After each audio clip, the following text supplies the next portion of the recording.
여러분 안녕하십니까? 코로나19 KBS 통합뉴스룸 5시 뉴스입니다. 경영권 부정승계 의혹 등과 관련해 이재용 삼성전자 부회장을 재판에 넘기는 게 적절한지를 판단하는 검찰 수사심의위원회가 오늘 열리고 있습니다. 오전 10시 반부터 지금까지 진행 중인데요. 대검찰청의 취재기자 연결합니다. 네, 이정은 기자, 수사심의위가 아직 진행 중이죠? 네, 6시간 반째 이어지고 있습니다. 이곳 대검찰청 15층의 소회의실에서 무작위로 뽑힌 외부 전문위원들이 모여 논의하고 있습니다. 위원들이 참여하는 논의 시간이 아직 진행 중이고 이게 끝나면 곧 표결 절차를 진행할 텐데요. 위원들은 이제 이재용 부회장을 재판에 넘기느냐 마느냐 둘 중 하나를 택하게 됩니다. 원한다면 단순 표결이 아니라 왜 기소 혹은 불기소를 택했는지 의견도 적어서 낼 수 있습니다. 심의위 의견은 법적 구속력은 없지만 앞서 8차례의 경우 검찰이 모두 의견을 따랐습니다. 따라서 이번에도 이 부회장의 기소 여부에 심의위 의견이 영향을 미칠 것으로 전망되는데 수사팀도 심의위 판단을 고려해서 최종 검토하겠다고 밝혔습니다. 네, 오늘 논의에서 무엇이 쟁점이었는지 또 이 심의위가 어떻게 진행됐는지도 설명해 주시죠. 네, 핵심 쟁점은 옛 제일모직과 삼성물산 합병 과정에 불법 행위가 있었는지 또 여기에 이 부회장이 관여했는지입니다. 지난 구속영장 심사 때도 치열하게 다툰 부분인데 오늘도 마찬가지였습니다. 검찰은 합병 단계마다 시세 조종 같은 불법 행위가 있었고 여기에 이 부회장이 깊이 관여했다며 기소 필요성을 주장한 반면 이 부회장 측은 경영권 승계 목적으로 합병이 이루어진 게 아니라 정부 정책과 현행 법에 따라 진행됐다. 이 부회장 개입도 없었다라는 논리로 방어했다고 합니다. 위원들은 이런 주장을 50쪽짜리 의견서를 통해 먼저 읽고 70분의 설명을 들은 뒤 30분 동안 질의응답을 벌였는데요. 오전에는 검찰 측을, 오후에는 이 부회장 측을 상대로 동일하게 진행이 됐습니다. 이제 심의위원들까지 막바지 의견 교환을 거쳐 최종 결론을 낼 것으로 보입니다. 지금까지 대검찰청에서 KBS 뉴스 이정은입니다. 탈북민단체 자유북한운동연합의 박상학 대표에 대해 경찰이 압수수색에 나섰습니다. 대북전단 살포와 관련해 위법성이 있는지 확인하기 위해서입니다. 박민철 기자의 보도입니다. 서울지방경찰청 보안수사대는 대북전단 살포를 주도해온 박상학 자유북한운동연합 대표를 상대로 압수수색을 진행했습니다. 정부가 남북교류협력법 위반 등의 혐의로 자유북한운동연합을 경찰에 수사 의뢰한 지 15일 만에 강제 수사에 나선 겁니다. 압수수색 영장에는 남북교류협력법 위반 혐의와 기부금품법 위반 혐의 등이 적시된 것으로 전해졌습니다. 경찰은 영장을 토대로 박 대표의 휴대전화 등 소지품과 차량, 사무실을 압수수색해 관련 서류와 물품 등을 확보했습니다. 박 대표 동생 박종호 씨가 대표를 맡고 있는 탈북민 단체 큰샘 사무실 등도 압수수색 대상에 포함됐습니다. 경찰은 압수수색으로 확보한 증거물 분석을 토대로 대북전단 살포 활동 과정에서 위법성이 있었는지 조사할 예정입니다. 박 대표는 경찰의 압수수색에 강하게 반발하며 앞으로도 계속 대북전단을 날리겠다고 말했습니다. 김정은 폭정이 계속돼서 2천만 북한 이민이 희생이 계속되는 한 계속 사랑하는 북한 동포들에게 진실을 전할 것입니다. 앞서 박 대표가 이끄는 탈북민 단체 자유북한운동연합은 지난달 말 대북전단 50만 장을 북한으로 날려보냈습니다. 그러자 북한에서는 전단 살포를 방치했다며 남측 정부를 맹비난했고 이에 정부는 엄정 조치 방침을 밝히며 지난 11일 경찰에 수사 의뢰했습니다. 한편 경찰은 종교단체 순교자의 소리가 대형 풍선에 성경을 넣어 북한에 날려보냈다고 주장함에 따라 관련 조사도 벌이고 있습니다. KBS 뉴스 박민철입니다. 경기도 안산의 유치원 집단 식중독 사고에서 신장 기능이 손상되는 이른바 햄버거병 증상을 보이는 어린이가 한 명 더 나왔습니다. 이 증상이 나타난 어린이 15명 중 4명은 신장 투석 치료를 받고 있습니다. 김기흥 기자의 보도입니다. 경기 안산시는 유치원 집단 식중독 사고와 관련해 이른바 햄버거병 증상을 보이는 원생이 한 명 늘어났다고 밝혔습니다. 안산시는 새로 햄버거병 증상을 보여 입원한 어린이는 기존 입원 치료 중이던 어린이가 아니며 증세가 심각하지는 않다고 밝혔습니다. 이에 따라 햄버거병 증상의 어린이는 모두 15명으로 늘었습니다. 다만 신장 투석 치료를 받는 어린이는 어제 5명에서 4명으로 줄었습니다. 오늘 오후 1시 현재 식중독 유증상자는 102명으로 어제보다 2명 늘었습니다. 보건당국은 지금까지 원생과 가족, 교직원 등 295명을 대상으로 장출혈성 대장균 검사를 했습니다. 49명이 양성 판정을, 147명은 음성 판정을 받았고 99명은 검사 결과를 기다리고 있습니다. 양성 판정을 받은 인원 중에는 교사 1명도 포함됐지만 이 교사는 증상이 없는 상태이며 자가 격리 중인 것으로 확인됐습니다. 집단 식중독 사고가 발생한 해당 유치원은 지난 2017년 경기도 교육청 감사에서 교비를 부정하게 사용하는 등 3억 9천여만 원의 회계 부정으로 적발되기도 했습니다. 한편 안산시 상록수 보건소는 원아 8명과 교사 1명 등 9명이 노로바이러스로 의심되는 식중독 증세를 보이는 관내 다른 유치원의 경우 아직 추가 유증상자는 없다고 밝혔습니다. KBS 뉴스 김기웅입니다. 국회 상임위원장 추가 선출을 위해 민주당이 요구했던 본회의가 결국 오늘 열리지 않게 됐습니다. 코로나 3차 추경 처리도 더 미루어지게 됐는데요. 국회 취재기자 연결합니다. 박혜진 기자, 오늘 본회의가 결국 열리지 못했네요.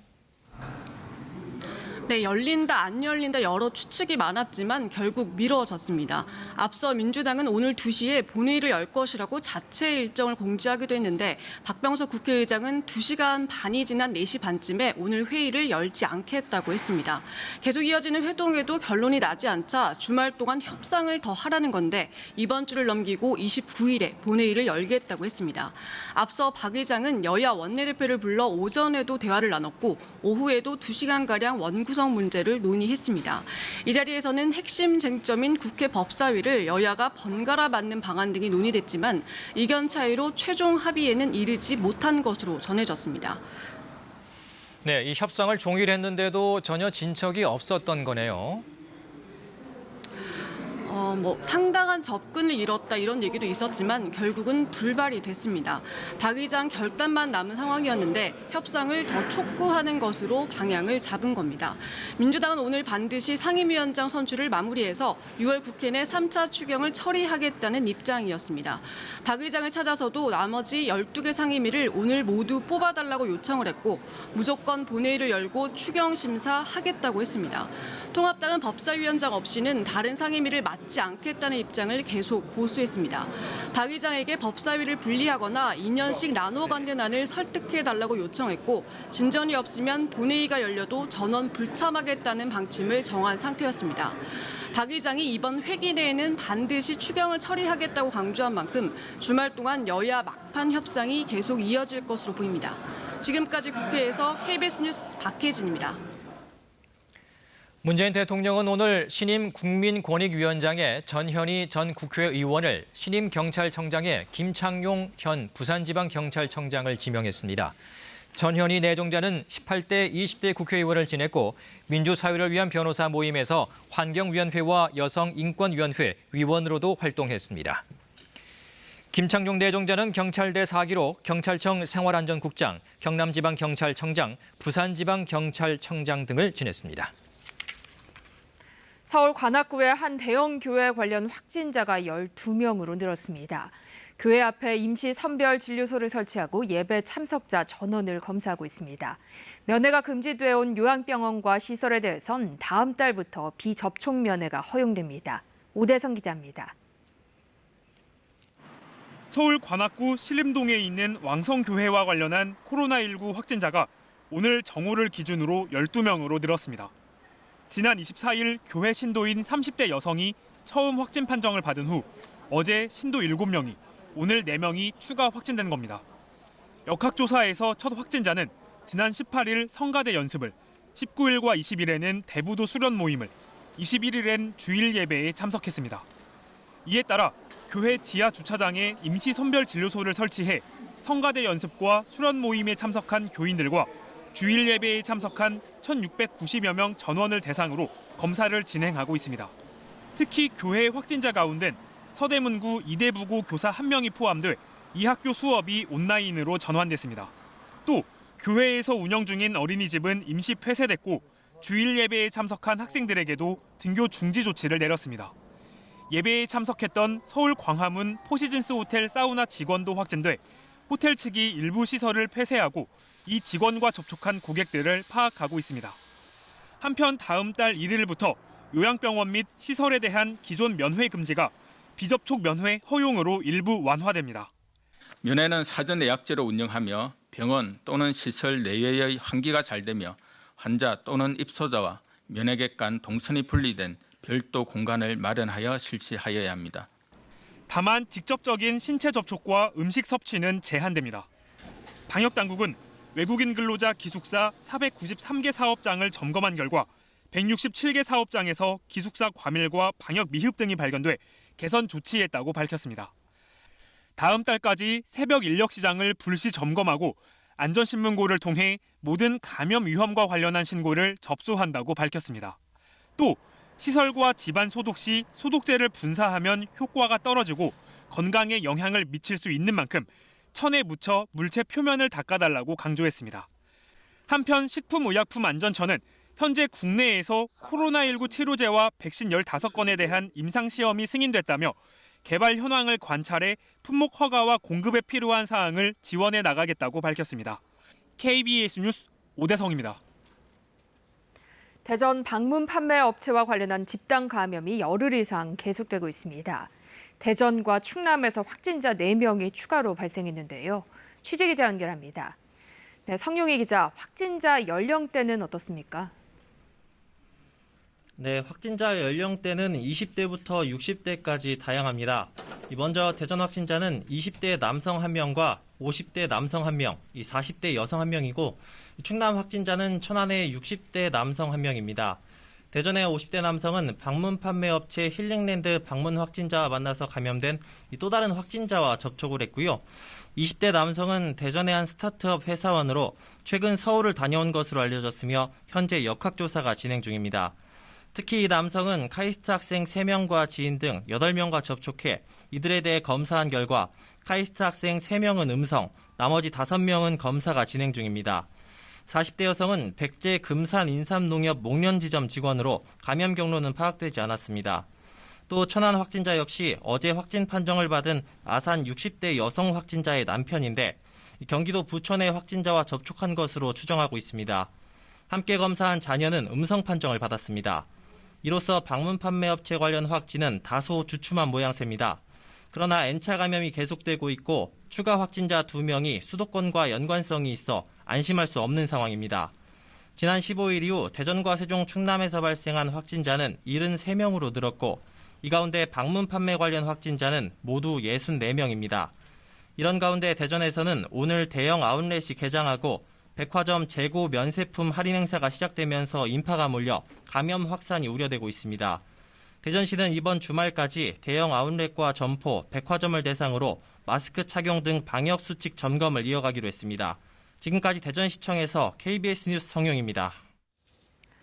부산항에 들어온 러시아 화물선 선원들의 코로나19 집단 감염과 관련해 접촉자로 분류된 국내 항만 관계자들이 모두 음성 판정을 받았습니다. 우려했던 지역사회로의 감염 확산 가능성이 낮아져 일단 큰 고비는 넘긴 것으로 보입니다. 김아른의 기자입니다. 부산 감천항에 정박한 러시아 냉동 화물선 2척과 접촉한 항만 관계자는 모두 163명입니다. 보건당국은 거주지별 선별 진료소를 통해 코로나19 진단검사를 마쳤습니다. 결과는 모두 음성이었습니다. 항만 보건당국은 국내 밀접 접촉자 전원이 음성 판정을 받아 일단 지역사회로의 감염 확산, 전파 가능성이 낮은 것으로 보고 있습니다. 하지만 긴장감은 늦추지 않고 있습니다. 음성 판정을 받았다 해도 항만 관계자들을 14일간 격리 조치하기로 했습니다. 지금까지는 양성이 안 나왔기 때문에 2차, 3차 감염은 더는 없을 걸로 생각합니다. 좀 다행스럽게 생각하고 조금은 안도는 하지만 잠복기 동안에 추가 감염이 있을 수도 있기 때문에 지켜봐야 되고. 이런 가운데 확진 판정을 받은 러시아 선원이 상륙 허가서 없이 무단 하선했고 이로 인해 국내 항만 관계자들을 감염 위험에 빠뜨린 것으로 확인됐습니다. 항만 보안 관계자들은 외국인 선원들에 대한 통제가 쉽지 않다고 설명합니다. 총경찰법에 따라서 불신검문은 할 수 있으나 그 감천항 같은 경우는 종면 같은 경우는 30척에서 50척 선박이 되어 있는 부분에 대해서 특히 러시아 선박이 거의 대다수라고 지금 보시면 될 것 같아요. 관리를 할 수 있는 부분들은 저희들이 한계가 있죠. 항만 항만 검역과 보안에 허점이 드러난 만큼 외국 선원들의 출입국 관리 등에 대한 관련 당국의 대책 마련이 시급해 보입니다. KBS 뉴스 김아른입니다. 오늘부터 17일 동안 전통시장과 대형마트 등에서 이 대한민국 동행 세일이 시작됩니다. 정부는 긴급 재난지원금에 힘입어 2달째 개선된 소비 심리를 대규모 판촉 행사를 통해 계속 이어간다는 계획입니다. 우정아 기자입니다. 오늘부터 17일간 대규모 할인 행사인 대한민국 동행 세일이 열립니다. 전국 주요 백화점과 대형마트뿐만 아니라 전통시장과 소상공인업체, 온라인 쇼핑몰 등이 대거 참여합니다. 할인되는 품목은 다양합니다. 식품은 물론 의류와 생활용품, 가전제품, 자동차 등이 총 망라됩니다. 농축수산업계에서는 대규모 현장 판매를 진행합니다. 업체들은 특별 판촉 행사를 통해 소비를 촉진한다는 계획입니다. 대형마트들은 다음 달 1일까지 상품권 증정과 할인 행사 등을 열고 백화점들도 동행 세일 기간에 협력사 수수료 인하, 중소기업 제품 판매 등을 진행합니다. 전국 600여 개 전통시장과 상점가는 경품 이벤트 같은 판촉 행사와 온누리 상품권을 사용하면 20%를 돌려주는 K백 서비스도 제공합니다.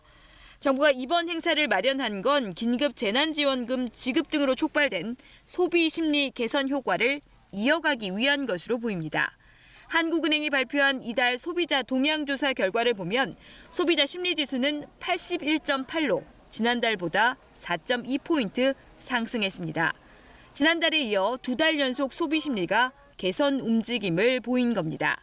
지원금 지급이 이달 초까지 계속됐고 지난달 말부터 집중 사용되면서 영향을 미친 것으로 한은은 분석했습니다. KBS 뉴스 우정합니다. 미국 텍사스주가 진행 중인 경제 재개를 잠정 중단한다고 발표했습니다. 미국 내 코로나19 환자가 다시 증가세를 보이면서 다른 주정부 역시 검역 강화 조치에 분주한 모습입니다. 뉴욕에서 김철우 특파원입니다. 미국 텍사스주가 경제 재개 잠정 중단을 선언했습니다. 미국 내 어떤 주보다 경제 정상화에 앞장섰던 곳입니다. 이번 주에만도 5천 명 넘게 확진자가 나오자 급히 취한 조치입니다. 전면 중단은 아닙니다. 기업체나 점포 수용 정원의 50% 내에서 영업을 허용한 3단계 조치에서 추가 완화를 보류하기로 한 겁니다. There's never a reason for you to have to leave your home unless you do need to go out. The safest place for you is at your home. 마스크 착용 의무화 시행을 계속 거부하고 있는 플로리다 주지사도 보건 전문가 권고를 따를 필요가 있다며 입장 변화를 보였습니다. Ultimately, we've got to trust people to make a good decision. 하와이주는 8월 1일부터 방문 여행자들에게 코로나19 음성 증명을 요구하기로 하는 등 주 정부마다 대책 마련에 분주합니다. 주 정부가 경제 완화 단계를 밟아나가도 기업이나 소매업소가 업무 재개 계획을 재검토하는 움직임도 보입니다. 다음 달 17일로 예정됐던 캘리포니아 디즈니랜드는 재개장을 무기한 연기했습니다. 이런 가운데 미국에서 코로나19 피해가 가장 컸던 뉴욕시는 이르면 다음 달 6일부터 3단계 정상화에 들어갑니다. 식당 내부에서 식사를 할 수 있고 스포츠 활동과 미용업소 영업이 허용됩니다. 하지만 미국 내 코로나19 증가 추세에 대비해 긴장의 끈을 놓지 않습니다. 뉴욕과 뉴저지, 커네티컷 등 동북부 3개 주는 코로나19가 급증한 지역을 방문한 사람들에게 2주간 자가격리를 의무화하는 행정명령을 발표했습니다. 뉴욕에서 KBS 뉴스 김철우입니다. 오늘 새벽 전북 군산에서 달리던 차량이 호수에 빠지는 사고가 발생했습니다.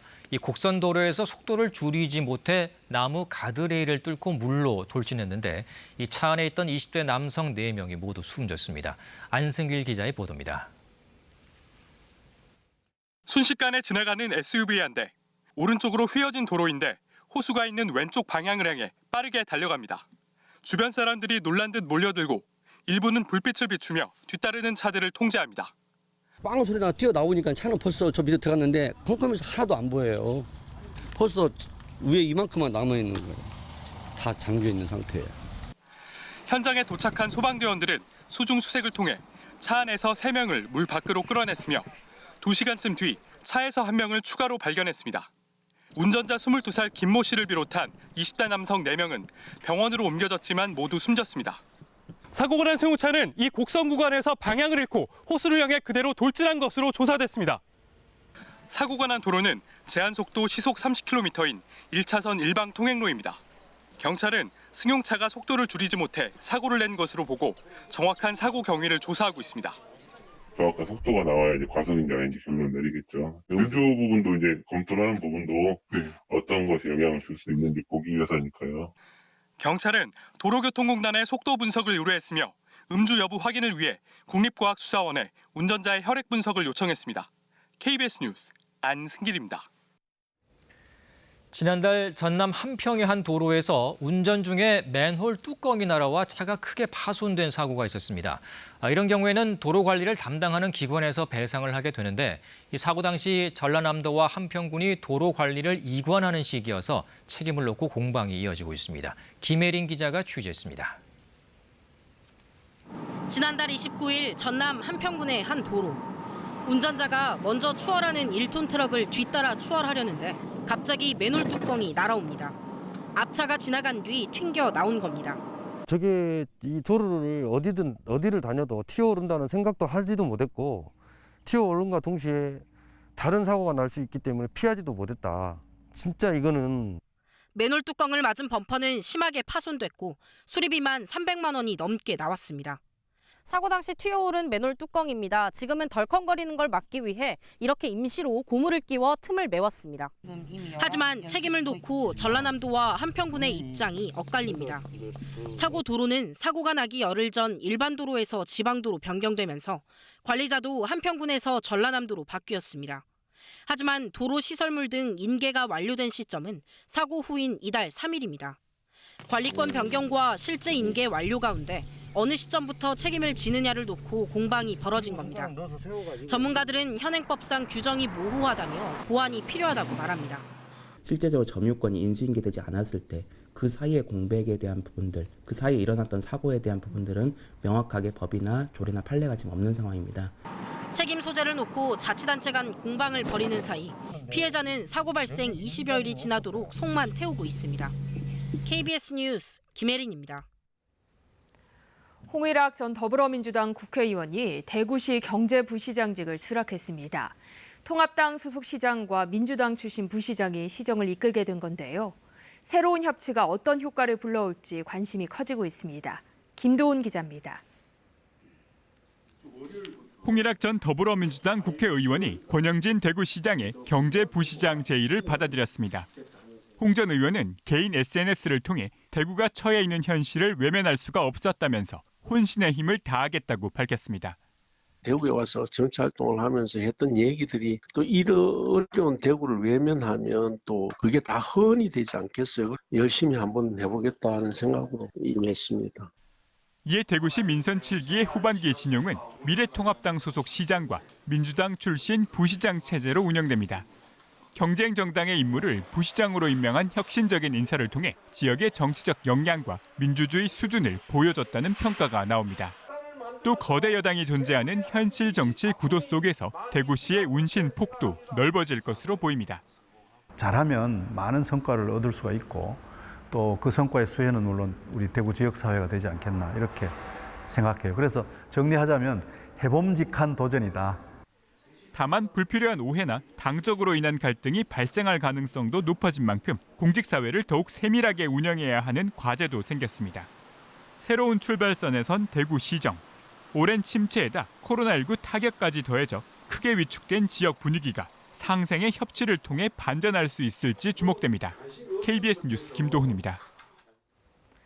정경심 교수의 지시로 컴퓨터 하드디스크 등을 은닉한 혐의로 재판에 넘겨진 조국 전 법무부 장관 가족의 자산관리인 김경록 씨가 1심에서 집행유예를 선고받았습니다. 서울중앙지법 형사 16단독 이준민 판사는 증거 은닉 혐의로 기소된 김 씨에게 징역 8개월에 집행유예 2년을 선고했습니다. 재판부는 피고인이 은닉한 본체와 하드디스크에서 정 교수 형사사건과 관련된 주요 증거가 발견된 것으로 비추어 죄책이 가볍지 않다며 이같이 판시했습니다. 김 씨 측 변호인은 항소 여부에 대해 의뢰인과 검토한 뒤 결정하겠다고 밝혔습니다. 이어서 오늘의 주식 시황을 KB증권에서 전합니다. KB증권입니다. 이번 주 마지막 거래일인 오늘 양시장은 미국 증시 훈풍 속에 동반 상승했습니다. 코스피 지수가 2130선을 회복했고 코스닥은 개인과 외국인의 매수에 힘입어 강보한 마감했습니다. 오늘 코스피는 22.28포인트 상승한 2134.65에 코스닥은 0.22포인트 오른 750.58에 마감됐습니다.